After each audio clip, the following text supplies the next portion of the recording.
Like this, if you just put your enemy to shame, when thought say you no go fit see Africa food chop for the country where you dey. You know that joy of you eating African food as if you're in Africa. See me, oh, when I carry native chalk, they rub my face. We say they go out because I don't even believe say they go soon deliver the order like this. Now yeah, cock for my door. Pass oh, make I reach outside. I see two big balls. So quick. Oh yeah, for those of you when they always ask me, Benny, are you sure you are in the same UK that I am? Where are you seeing all this African food to buy?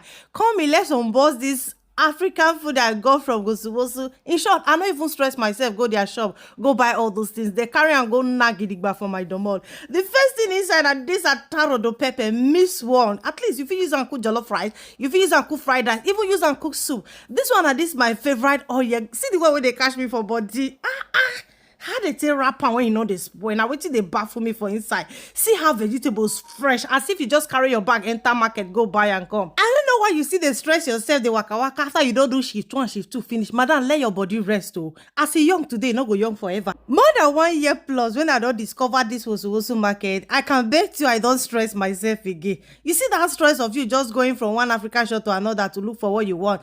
Enter the biggest online shopping, or if you waka enter their shop for essence, go do your shopping and shoppable, as they have everything, like everything you can get in Africa, they have it right there in their shop. You see this red oil here, this one are the cocoa guys, this one are all the vegetable and I want you to cook my cooking and cookable. No worry, I'll go see them for the next video. This one are my favorite noodles. Then go reach this honey beans. If your family know they love beans, because give them these beans, they go like them. Like they'll come they request for a morning and night, just like my husband. You go say every week they cook these beans.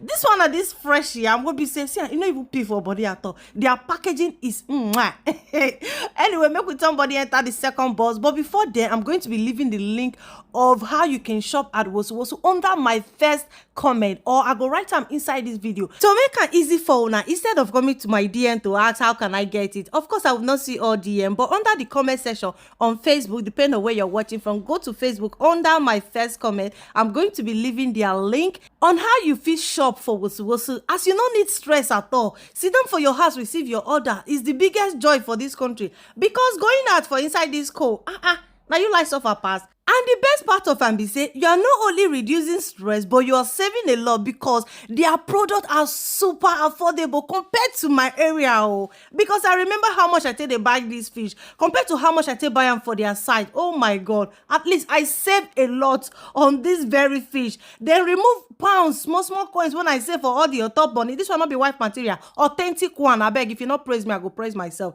See fish now, it made dugu. For most of now when they ask me say where you they see this BB catfish buy, now only Wosu.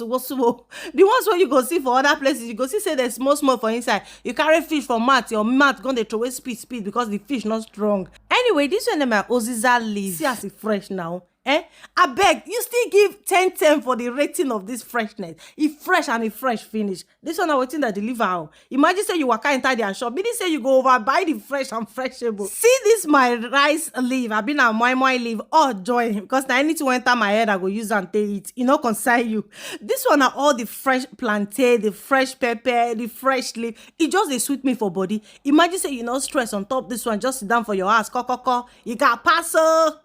You can't sweet. For those of now when want do touch and carry, when they like over sabi where at least I want see waiting I want buy before I buy ya. Oh yeah, carry your eye they look the phone when you they watch so. Now their address now they pump up so for asset. Suffer waka go there, go pick up things where you won't buy by yourself. As you want to do that your bulk or monthly shopping, because you not gonna need to waka from one shop to another. Everything they there. At least do your stressless shopping before you carry yourself enter back house. Or if you want to do online shopping just like me, because my location far, you feel just download Wosu app for your Google Play Store, or you shop direct from their website. Don't forget, before you go stress yourself, they deliver to all postcode for this UK, even if na inside bush you dey. Bye guys, see you all in my next video.